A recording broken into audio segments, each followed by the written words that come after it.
Malasana is a posture that requires mobility in the pelvis, the hips, and the spine. And so this low squat pose can be really inaccessible. It can be painful, especially if you're first starting yoga.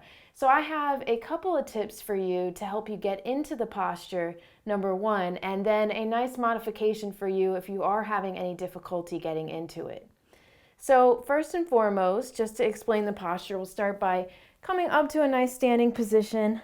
You'll want to start with your feet about hip width apart. Turn the toes outward and the heels will come in.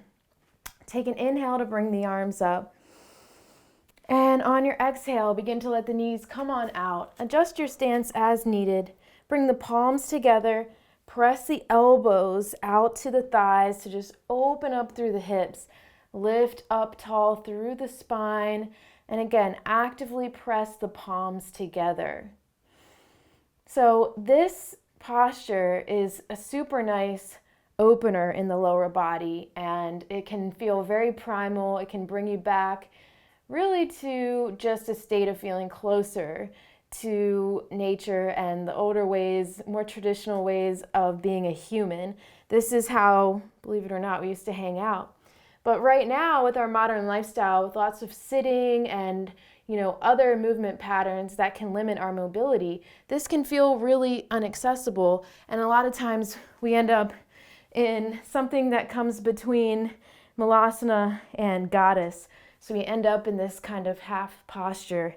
And it can be really frustrating when this gets pulled out in a class, and it can be hard to know what to do and things are going so fast. So I have one tip for you that worked for me. Within a couple months doing this tip, I was able to go from, hanging out in this pose to coming fully all the way into my Malasana. And the way I was able to do that was by taking my mat and rolling it up. So even in the middle of class, just taking the mat and rolling it all the way up so that you can get a nice lift here. And what you'll do is you'll go ahead and step in front of the rolled area. Again, bringing the feet out. But this time we're going to step the heels onto that lifted part of the mat. And this is the easiest way I've found to provide that lift, because what happens is the heels will come up.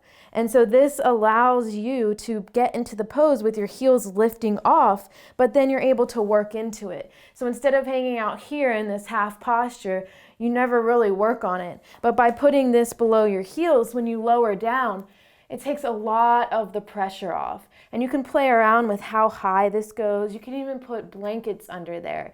If you practice this on a weekly basis, a couple times a week or maybe even less, maybe daily if that's your practice, this is going to improve for you over time. And eventually the ankles and the hips are going to release, and you're going to be able to allow yourself to get into this pose, because the immediate reaction is to stiffen up.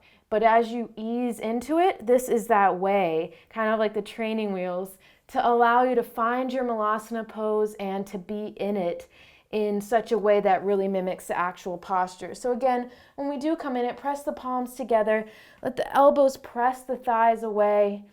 Elongate through the spine and keep your breath going here. Breath is going to serve you so much, breathing in through the nose and exhaling out through the nose in your Malasana low squat pose. So I do hope that this tip helps you. Let me know how it goes for you. If you have any follow-up questions, I would be happy to help you. Make sure to subscribe for future Blissasana yoga videos. I have a ton of videos here on YouTube that I would love to have you be a part of. So go ahead and check the links below, subscribe so you can get more content. And again, let me know if you have any other questions. Peace out.